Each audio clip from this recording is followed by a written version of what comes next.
Sir மக்களுக்கு பிரச்சனைகள் ஏற்படுகிற பொழுது ஒரு தலைவர் தான் மக்களை தேடி போகணும். எந்த ஒரு விஷயமா இருந்தாலும் இப்ப நீங்க மக்களை தேடி போறீங்க. ஆனா 41 பேர் உயிரிழந்திருக்கிறாங்க.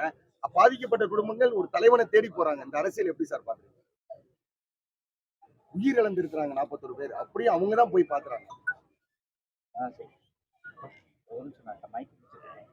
என் தம்பியே அதுல குறிப்பிட்டிருக்காப்புல வரலாறு திரும்புதுன்னு. இது மாதிரி இது ஒரு வரலாறு திரும்புதுன்னு வச்சுக்க வேண்டியதான். நீங்க ஆதரிக்கிறீங்களா எதிர்க்கிறீங்களா? இது தவறா சரியா? நான் வந்து இப்ப இதுல ஒண்ணு நீங்க கவனிச்சுக்கணும். ஆன்றோர்களும் சான்றோர்களும் மிகப்பெரிய அறிஞர் பெருமக்களும் வீர மறவர்களும் இருந்து இந்த நிலத்துல அரசியல் செஞ்சது ஒரு நிலம். குறிப்பா எங்க தாத்தா தேவர் திருமகன் முத்துராமலிங்க தேவர், மூக்க தேவர், எங்க தாத்தா காமராஜர், கக்கன், ஜீவானந்தம், சிங்காரவேலர், பாட்டனார் அயோத்திதாசர், ரெட்டமலை சீனிவாசன், இந்த MC ராஜா, ஏகப்பட்ட பெருமக்கள். அப்ப இந்த மாதிரி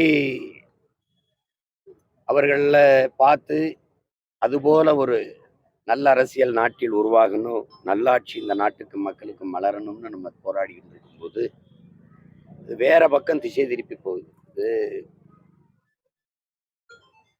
தமிழன் ஏன் அடிமையானான் என்பதற்கு ஐயா காப்பா அரவாணன் பல காரணங்களை சொல்றார் இந்த புத்தகத்துல. இதுல அவர் பெரிய காரணமா சொல்றது தன்னின பகை, தன்னிடத்தில் இருப்பதை விட பிறரிடத்தில் இருப்பது உயர்ந்தது என்கிற இழி சிந்தனை. அதுக்கப்புறம் போர்க்குணம் இன்மை, போர்க்குணம் அற்று போனது.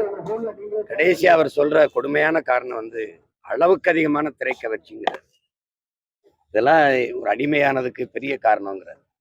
இப்ப அந்த நடுக்கம் நமக்கு வருது. எதை நோக்கி போகுது இந்த சமூகம்?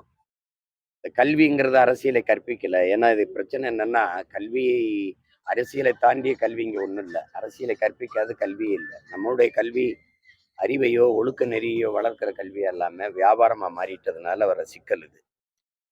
இப்ப கலையை போற்ற வேண்டியதான், கலைஞர்களை கொண்டாட வேண்டியதான்.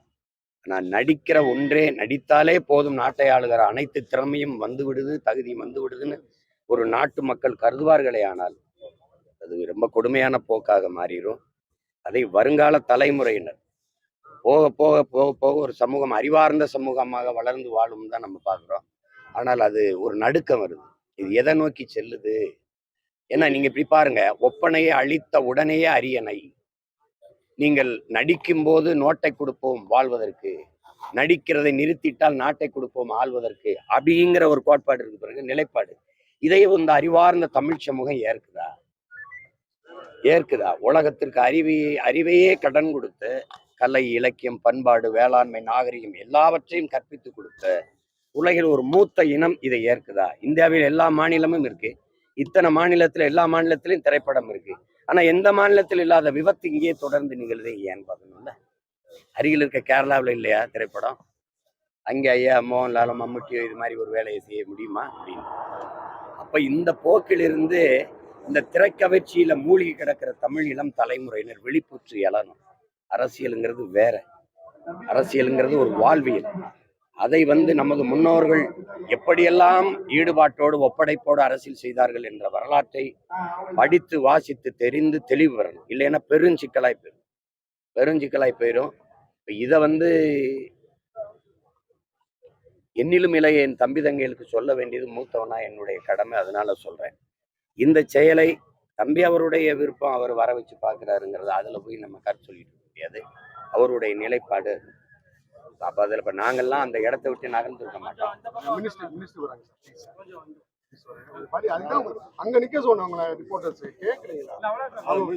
நீங்க அமைதியா இருந்தா ஒரு நிமிஷத்துல முடிப்பேன். நீங்க போயினாரு இருங்க.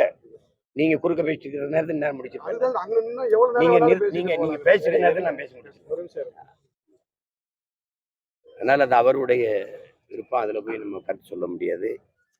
இது இதையே பேசி நீங்க எங்களுடைய பெருமைமிக்க எங்கள் வீர பாட்டனாரின் பெரும்புகளை வீரப்புகளை போற்றாது போயிருப்பீங்க. நீங்க அதை பேசுங்க. இந்த நாள்ல இதையே பேசி இதையே தோற்று போன ஒரு சமூகத்தில் தேவையற்ற செய்தியை தலைப்புச் செய்தியாகுங்கிறான். ஆண்டன் சொக்கேங்கிற ரசிக எழுத்தாளன். அது மாதிரி இதை போய் தலைப்பு செய்தி ஆக்கிறாதீங்க. வணக்கம்.